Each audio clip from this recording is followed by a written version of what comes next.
Hi, Josh here with Terminator in Canada. Just a little update as to our findings with the Terminator so far this year. We've been harvesting with the machine now for roughly 10 days. We've now put on, I'm just going to check the monitor here, but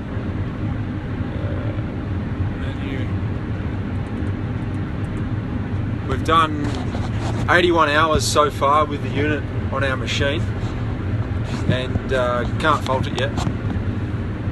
It's worked extremely well in all conditions. Like, I was a little nervous going into it, just wondering how it was going to go in our environment over here, because often harvest conditions can be quite tough, and yet we've only just the second day in September, which is usually when we get going. But we've had some rough weather.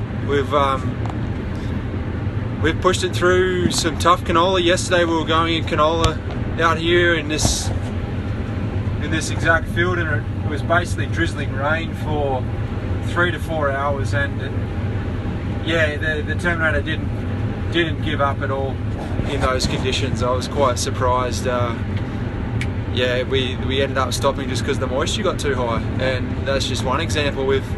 Earlier on, I think I've got some previous videos showing that we've been in some 15-18% sort of canola, and can't fault it.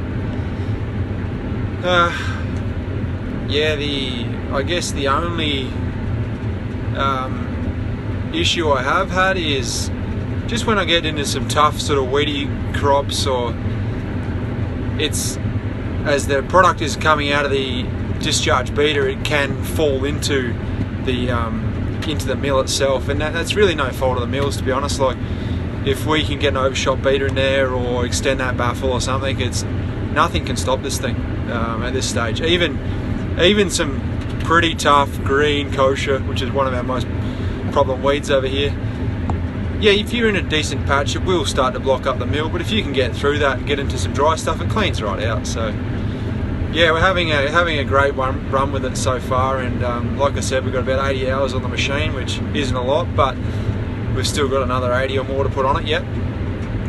But I guess at this stage, if there's any Australian farmers that are hesitant with it, as far as harvesting in tough conditions, we haven't had a day over 20 degrees with it yet, and we've gone as even last night we were into 10 degrees, and it can't fault it. So anyway, we'll keep everyone up to date with how we're getting on over here. See ya.